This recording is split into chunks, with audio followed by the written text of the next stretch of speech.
Former President Trump's criminal classified documents case dismissed by a federal judge in Florida. That judge finding the appointment of Special Counsel Jack Smith unconstitutional. Trump was charged last year with taking classified documents from the White House and resisting attempts by the government to get those documents back. So here to discuss his latest thoughts on where things stand is American University presidential historian Allan Lichtman. Allan, thank you so much for being here. Obviously, I have a lot of questions for you about what transpired over the weekend, but I want to start with this developing news about the Trump classified documents case. Given your extreme expertise in American history and politics here, can you just put this into context for us, the significance of this developing news? This is of enormous significance.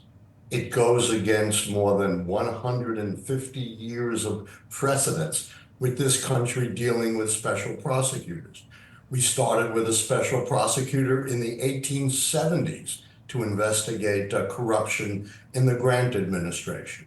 We had special prosecutors investigating the Teapot Dome scandal of the 1920s. The Watergate scandal under Richard Nixon, the Iran-Contra scandal under President Reagan, the scandal involving President Clinton's affair with a White House intern. It was a special prosecutor that prosecuted the president's son, Hunter Biden.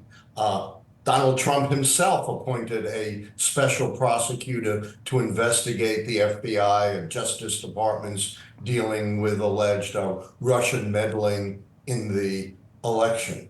So this is clearly a ruling that just goes against all of the thrust of American history. And special prosecutors have a critical role, as we've seen in all of these examples, because the reason we have them is to investigate very high-profile allegations outside of the political environment of the Justice Department. And this ruling once again shows that this judge is willing to discard precedent. You know, I can't say the law, but it certainly seems that way, although I'm not a lawyer, but she's been smacked down hard before. And why delay a year before making this ruling? And why do it right on the eve of the Republican convention? Well, Allan, this smacks of politics. Let me jump in on that exact question and point that you're bringing up, which is the timing here. The Republican National Convention kicking off today, and of course the events over the weekend. I know that people watching are going to be curious about the timing here. What can you tell us about the timing of this decision and how it is expected to weigh on the tenor of the conversation around the Trump campaign throughout the course of this week and moving into November? The timing is outrageous. She's already delayed a year before dealing with motions, and then to give such a gift to the Trump campaign on the eve of the convention. You know they're going to say this is proof that the deep state is trying to persecute us, that they are bringing baseless allegations against us. And once again, we are standing strong against the swamp of the Democrats and Joe Biden. You know, she has not only put her thumb on the scale of the law, she has put her thumb on the scale of politics. I can't recall. It's very difficult to think of any decision by a federal district court judge in a criminal case that was this outrageous. Allan, really quickly before we move on, we already know the likelihood of Mr. Smith's team appealing this ruling. What do you think about the potential ability Smith's office has to successfully appeal? I think there's no doubt they're going to appeal, and I see no reason why the appeal would not be successful. This was a fringe legal theory that, you know, legal authorities thought had no chance. It was put in a dissent by the compromised judge, Clarence Thomas, who's taken millions in gifts and, you know, from billionaires who love this kind of decision. You know, the less we have in the rule of law and the more they can do, the more they love it. Well, Allan, I have to talk to you about the broad questions that I'd prepped for you before this breaking news occurred here, and that is about the events that transpired over the weekend. Allan, as you know, you are known for predicting election outcomes very close to perfectly throughout your career. How much weight are the events of this weekend, the photos of former President Trump following the assassination attempt. How much is that going to weigh on your final call about who you think is going to make it to the White House come November? Great question. And anyone who thinks they know instantly what the political impact is going to be, I have a big bridge in my hometown of Brooklyn to sell them. Instant analyses are almost always wrong.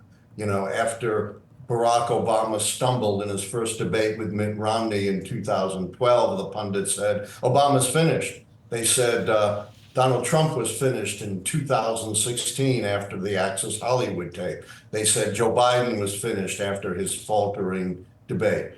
This does not affect my keys one way or another at this point. There's still a lot to come because my keys are based upon the insight that American presidential elections are primarily votes up or down on the strength and performance of the White House party. In other words, does the party controlling the White House have governed well enough to merit another 4 years? In other words, it's governing, not campaigning, that counts. I know you don't make your decision until after the DNC. Let's say you and I are talking on September 1st of this year. Who are you picking? I'm not going to answer that question. I have said that a lot would have to go wrong for Biden to lose this election. Certainly could go wrong. You know, I have never seen so many twists and turns. Can I comment briefly on the assassination attempt? Yes, go for it.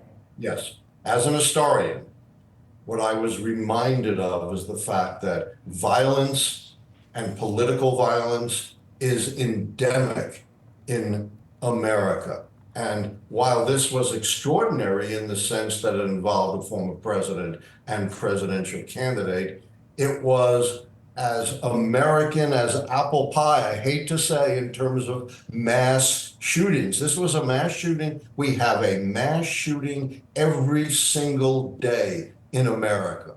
More than all of our NATO allies combined, far more. The very next day after this tragedy, 7 people were killed in a mass shooting in Alabama. And as an historian, I'm reminded of the fact that something positive could come out of that. From the 1981 shooting of Ronald Reagan, his press secretary, a staunch Republican, James Brady, was grievously wounded. And instead of making political capital out of it, he did bring the nation together to pass the most significant national gun controls in our history to try to deal with this horrible epidemic of gun violence, which is a leading cause of death of our kids.